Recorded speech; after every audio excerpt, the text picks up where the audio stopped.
In Pit Lane, brought to you by Online Invent, and with thanks to our Platinum Star Patreon supporters.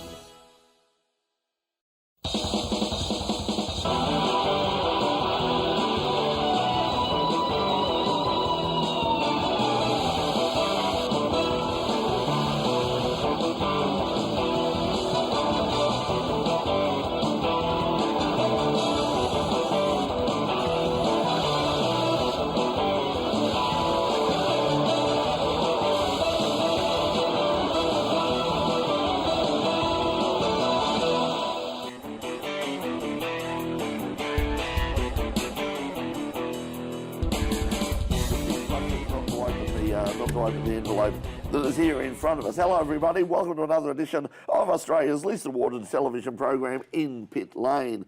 Now, coming up a little bit later on the program, you probably hear, if you're a regular viewer of the program, you may well have noticed that we're having a bit of an audio problem at the moment. It's got nothing to do with the control room, it's actually me. So Doc's going to be doing a lot of heavy lifting tonight. So please welcome Craig Doc Latigo. Thank you very much, Brett. Well, welcome yourself as well, though, too. I should be doing it the other way around. And this man's a walking encyclopedia when it comes to motorsport here in Australia, and that accolade has gained him, a Hall of Famer at the Antenna Awards for Community Television. So yeah, must much applaud. I didn't get a ring. I was hoping to get a ring so that I could knock people out. I mean, that's how it happens in the WWE. You get a ring and you can use it to knock people out. It's a foreign object, and I didn't get a foreign object. They'll think you're an NFL star over there in the USA. Anyway, we better get along with the show. We've got some great stuff going on tonight as well. We've got Jackson Rice has joined us from the TA2 series, and also he's going to be racing later on next month at Calder for the next high-tech oils races out there, and also some fantastic music coming along as well, though, too, with Sarah Light, accompanied by Daniel Pern, which is a fantastic strummer who's joined us before. So anyway, with not much more ado, we're going to get straight into the news tonight, and Brett's going to kick it off because we've got some breaking news that's happened today. Over to you.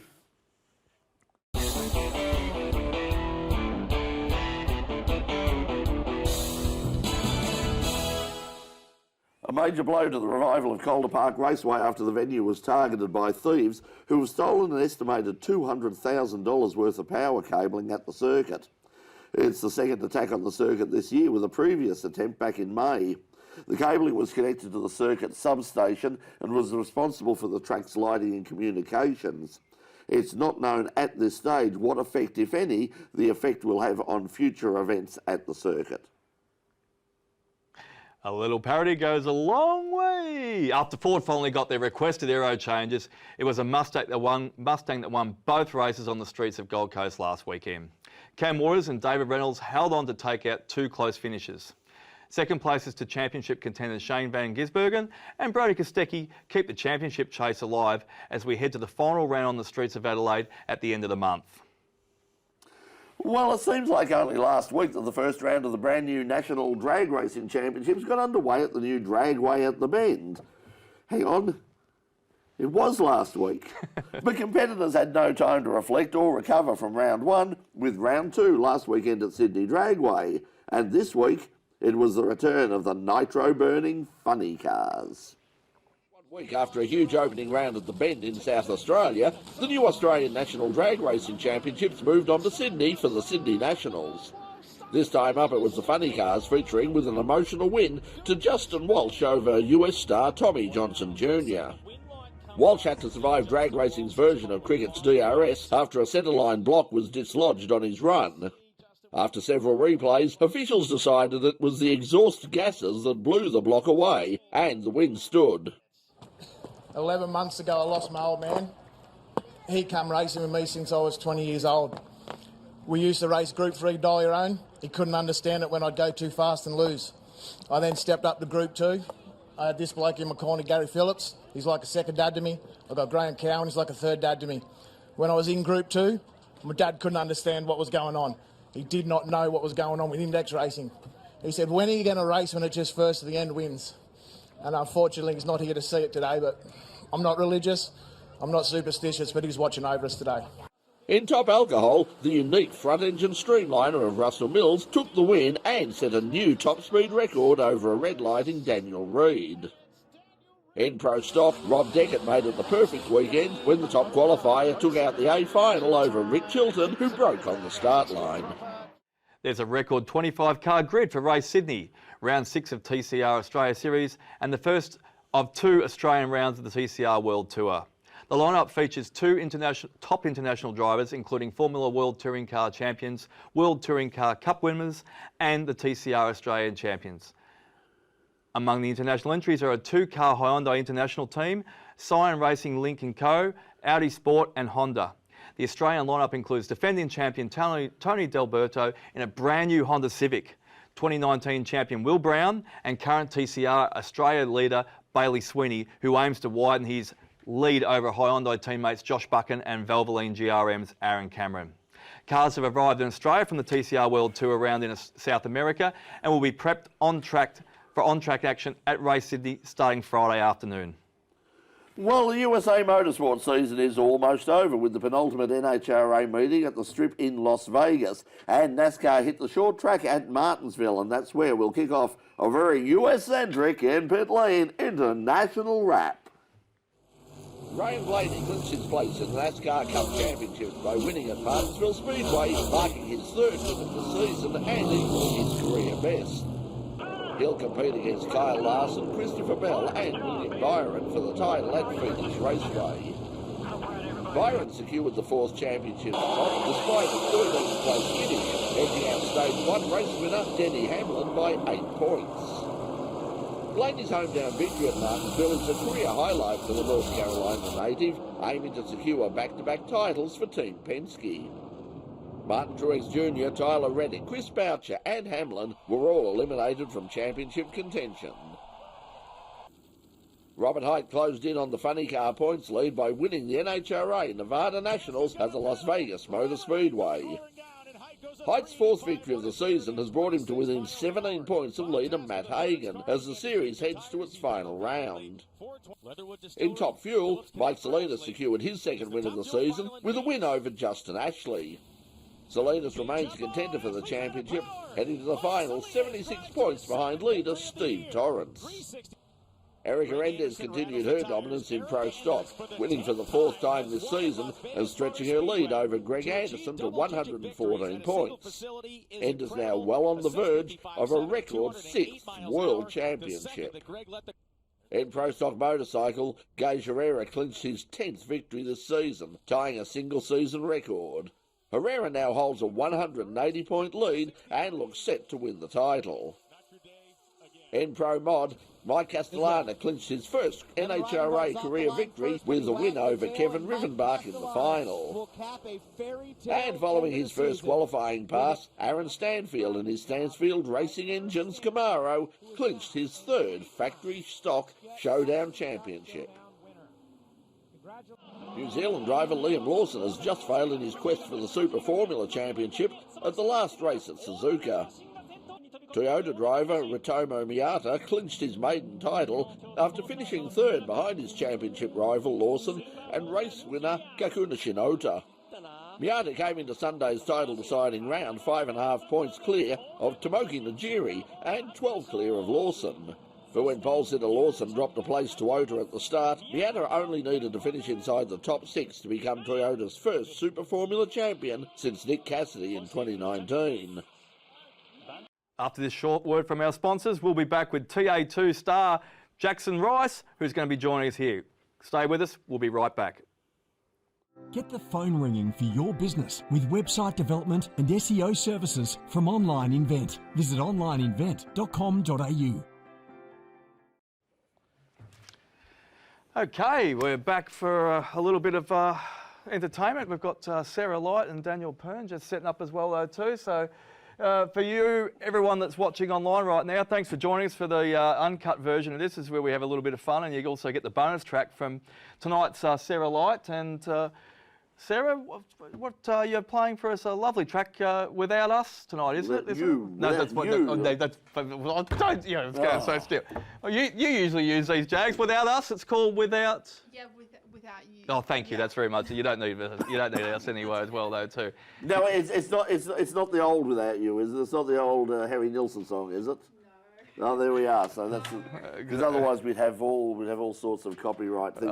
Incidentally, if you were wondering about the sudden black, the black during the news was in fact brought to you proudly by our special friends at the Acme Black Company. We have black that's blacker than any black that you will see. I thought it was Metallica Sandman album we were giving a plug. They're for. sponsors as well. Oh, no, we will. Trust me, it'll be all right on the night. We will have in post. We'll fix it in. You're post. just letting those music things are just. It'll be all right on the night. There's another bloody track, another track you're just letting roll off your tongue. Speaking of anyway, music, do you want to? We better shut up and we better get on with things as well, though. Too. Here's the bonus song, everyone. Thanks for watching tonight, and it's Sarah Light, Without You.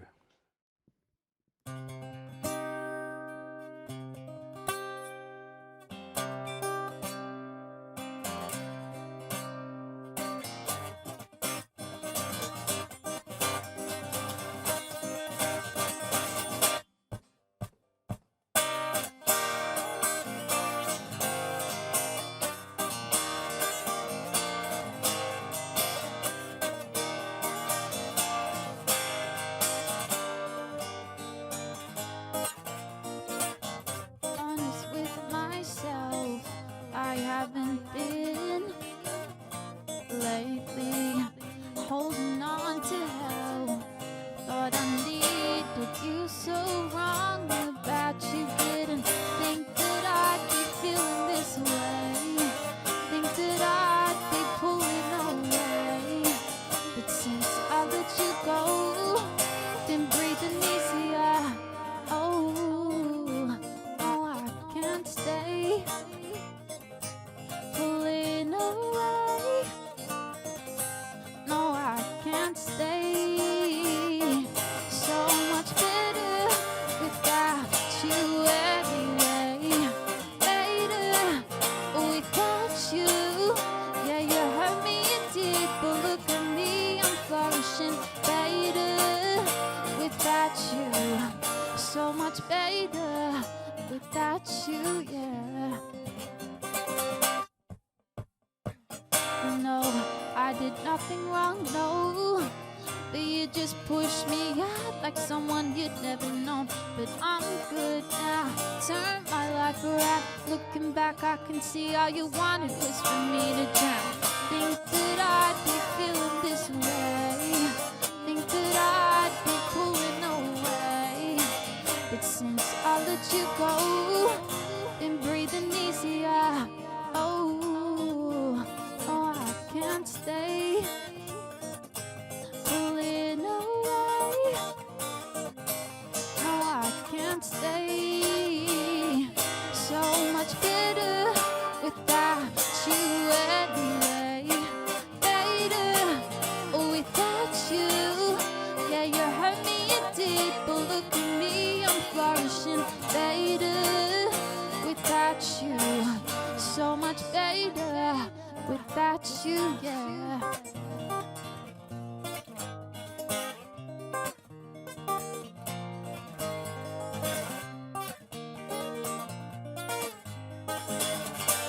Oh, hey, better without you. Yeah, you hurt me, it did, but look at me, I'm flourishing. Better without you. So much better without you, yeah.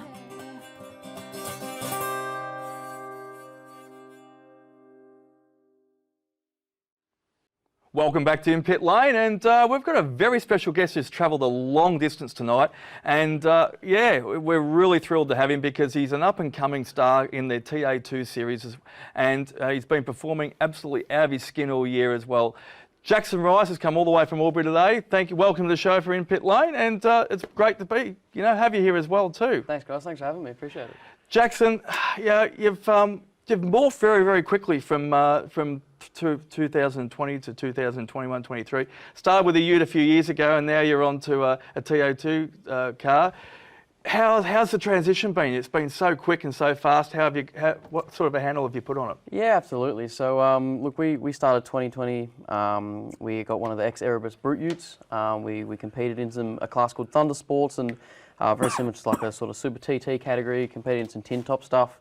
Early on, after I made the transition from go-karts, and then Obviously, COVID put a bit of a baffle in that career transition, as it did for sort of all of us. And then start of 2022, I was lucky enough for the guys at Dream Racing to give me an opportunity to jump in the car and test, and it's all been downhill from there. So, no, it's been fantastic. You mentioned about running in TA2. I mean, we've got Trans Am and we've got TA2. I mean, are the cars still exactly the same? And what is the difference between the two categories? So the difference is just who runs the category. So one's run by AASA, one's run by CAMS. The cars are identical in every way, and it's just run by two different bodies. So yeah. We mentioned earlier in the piece that you come from Albury. I think Brad Jones and the gang used to have a bit of a base up there. I'm not sure if they're fully fledged down here these days as well, though, too. Have you been in touch with any of the Joneses and any of the pit crew, or any relationship with them as well, too? Yeah, well, Brad's still based down in Albury, and I actually know the guys Macaulay and Brad quite well through family connections. So yeah, the guys are still down there and still going strong, and yeah, we know them quite well, which is always handy to keep in touch. So. I was going to say, the other one as well, though, too, I noticed in the TA2 car, one of the ones you were testing the last couple of years as well, too, is an ex-Nathan Hearn. Now, he's gone on to some bigger and better things over in the US these days. What's it like using some of his equipment? Yeah, so I was lucky enough to step into Dream Racing when Nathan stepped up to GRM and then back onto the US. So it's been fantastic. I mean, the guys are awesome to sort of work in a team that have won championships and have had successful drivers. And I'm lucky enough to obviously be able to be in contact with Nathan and take some notes, and which is always handy coming from an ex-champion. So. You mentioned before we came on the program that your next round is at Calder Park. Now, in light of what we said during the news, have you heard anything at all? Because that's supposed to be a twilight meeting. I imagine TA2 cars, in fact any cars, but I mean TA2 cars under lights at Calder Park would be pretty spectacular. And even though you're sort of fairly young, you do have some experience out at Calder Park, don't you? Yeah, well, we're lucky enough that that the team, Dream Racing, is based out at Calder. So I work there preparing the cars with the team, and then we test there quite regularly. So it's cool to see Calder obviously come back to sort of its former glory. And yeah, I'm really looking forward to round 5 of the High Tech Oil Super Series and competing there. And we've got a lot of confidence there from testing there, and hopefully we can wrap up the championship quite strong. Just running my eye over some of the results for this year as well, though, too. So you've stepped up to the main game and trying to do a fairly big season. I looked at Queensland Raceway and Winton in particular, and we'll touch on a bit more about Winton in a second as well, because it's pretty important to you. It's a bit like it's his own track, I think. I think he just lets everyone else come and play his own game, their games with him as well, though, too. But your results in qualifying and also your finishing places are pretty similar as well, though, too. You haven't actually qualified outside, I think, 6th position, and you're always figuring they're all better. Is it really important in the TA2 and obviously the Trans Am as well to get that qualifying spot, because it's going to be harder to pass? Yeah, absolutely. Look, it's really important in TA2 or Trans Am with the Hoosier tyres that you really maximise the first lap under qualifying, the green tyre. You really only have one lap on the tyre before it falls off, so it's really has to be everything 1% has to be right. There has to be really a mistake-free lap, and you really got to maximise qualifying. We've done 95% of this year. We've done that really well, and a couple of times we've sort of fallen back. But yeah, we've always managed to do really well in qualifying, and I've just sort of put down to consistency during the year just to make sure that we're up front so that we can continue to fight and progress forward. Mentioned the two categories and the two different promoters coming up this weekend, of course, up in Sydney. The Trans Ams are in action again, and also the week after at Bathurst. What's the reason for sort of choosing one over the other? I mean, did you have the opportunity to do the Sydney and Bathurst races as well, or is it this you've got to pick one, and once you've picked them, that's your federation? Yeah, so look, we had the option to run both categories. Originally, the plan at the start of this year was to run both categories. We started off at Winton in TA2. We did really well, so then we thought it probably better to direct all energy, just focusing on one single championship. I've picked the eyes out of a few ARG rounds this year, racing at Winton. I mean, we did really well there. I think we qualified 4th and stayed inside the top 4 or 5 all weekend. To compete with guys like JRM and Moff and Gracie to be around that was really awesome for us and for my own personal development. And then to head to Sydney, I'm actually working at Sydney, so I'll go up and I prep the cars with the guys, and I'm actually on the cans to Josh Webster this weekend up there, and would have been awesome to drive at Bathurst, but we're just going to focus on the TA2 Championship and yeah, see what we do next year. So I was going to say, I've got to get back to Winton as well, though, too. That's your home track as well. You've been quoted as that. What's so special about Winton as well, though, too? Do you do the long track or just for a muck around, or do you do some testing there from time to time, or is it a bit more limited with the TA2? You can only go out for a certain amount of time. We're quite lucky with TA2 that they've only got very limited stuff in their testing parameters, so we can test quite regularly. The stuff just as a track as you come up closer towards the meetings, you're a little bit limited, but generally we're pretty open, so we try and maximise as much track time as we can. I mean, Benalla for me is where I started my transition into cars. I was very lucky with a fellow named John McElroy, who sort of took me under his wing and brought me into to meet the guys at the Benalla Auto Club and all the team at Winton, and I've worked with those guys for a long time. I've been very lucky that they've been so good to me, and I've cut a lot of laps around there, so I've been very fortunate. Sounds fantastic. You've got some great mentors all the way around. You just got to keep on digging from it. Jackson Rice, thank you for joining us for the moment. We're going to have to head to a break, so it's been fantastic talking about the TA2. Stay with us if you can, if you'd like to catch with us after break, and we'll be right with you with some great music from Sarah Light, and Jackson will join us again right back after these special words from our sponsors. Cool. Okay, if we could have the voices, really, it's going really well. It's going beautifully. I really shouldn't have come in tonight. Started out well. Well, having you sitting next to me, exactly all the way. This guy is very, very. He's very good. I'm very glad we got. By the way, and he's very mature for his age. And also, I will just point out. I mean, you know, Jackson has come down from Wodonga. He's driving back to Wodonga at the end of the night tonight. And we're going to give him a pit pass for tomorrow, I reckon. We have people who we invite on the show, and they go, "Oh yeah, it's a bit late at night. No, I'm a long way away, mate. Oh, where do you? Elstonwick. Oh yeah, I'm in Elstonwick. Yeah. No, I'm down at Footscray. I was going to say the boat's not tied off. I've got to get down there tonight and make sure. It's bad enough that we come from the middle of nowhere, but you've got even a longer trip than we have. So well done, thank you. Kudos if we can put the camera on Jackson one more time. Kudos to this guy. Thanks, he has done the long haul. Really appreciate it. Seriously, we will make the effort when we go to the track to get. He's first in line to go and catch up with him and see how he is and buy him half a dozen coffees. There's a replacement for tonight, so thank you.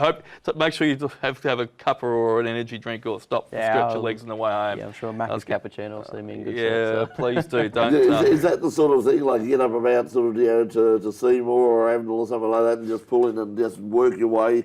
Because that's the way I go up to Winton. It's like it's between roadhouses, and at some stage, sort of a trip into for a can lunch in a pub on the way.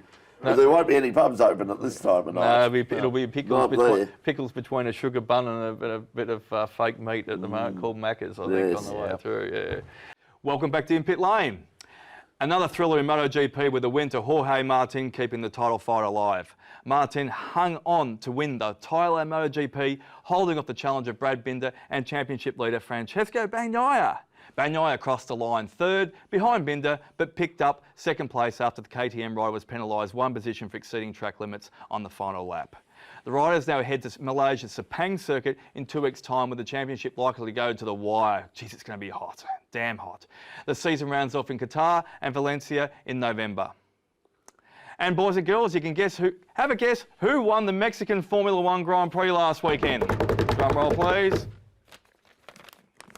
All right, Max Verstappen. Once again, the Dutch driver is at a class of his own, coming from third on the grid to take a comfortable win over Lewis Hamilton and Ferrari driver Charles Leclerc.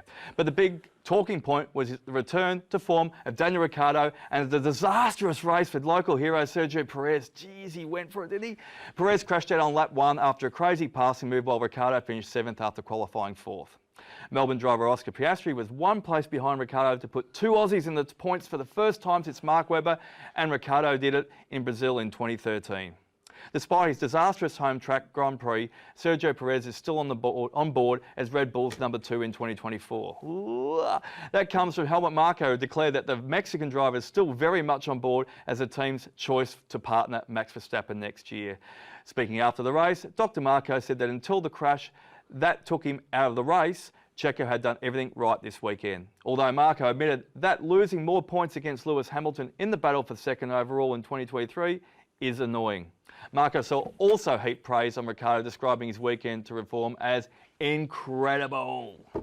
And that's all we have time for this week on In Pit Lane, but we'll be back next week for a special edition show when we take you to the picturesque Baskerville Raceway just outside of Hobart for the annual Baskerville Historics. We'll have all the colour and atmosphere of what rapidly becomes a must-attend event in the Australian motorsport calendar. Also, we plan to do some live streaming trackside on Friday. Come on, Brett, get to it. And Saturday to make sure you don't miss it. Subscribe to the In Pit Lane YouTube channel and click the notification bell and follow In Pit Lane on Facebook. And In Pit Lane would like to say a huge thank to the Baskerville Historic Foundation. Thanks, guys, for making next weekend's show possible. Okay. Yes, well, taking us, we're going to take it away. No, you can. No, it's all yours, Brett. Oh, okay. Well, I've got sore shoulders. We're confused as anything tonight. To take us out tonight, our musical guest is Sarah Light. You can catch up with Sarah's music on Spotify, and she's also on Instagram as Sarah Lightly as well. She's going to take us out right now with her song Stay. So until we see you from Baskerville next week, and hopefully I survive, we'll see you next week. Here's Sarah Light and Stay. Good night.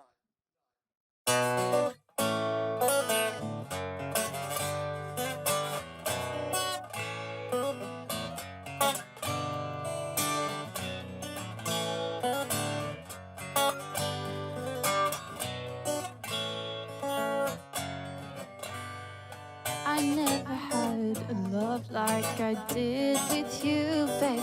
We broke up, had good reason, but lately, all these days, since you got better, I ain't so under the weather. Been seeing you and me back together, maybe, but I just don't know which way to go these days. Need some kind of sign to stay or leave, babe. Do I let you go or do I keep you close, babe? Do I let you go or give you one more chance? Since you got better, I am so under the weather. And seeing you and me back together, maybe, 'cause I just can't know all of these days. Stop thinking about you, what we could have been, yeah. And even though we tried, broke up a million times, the thought of losing you, oh, just kills me inside. But I just don't know which way to go these days.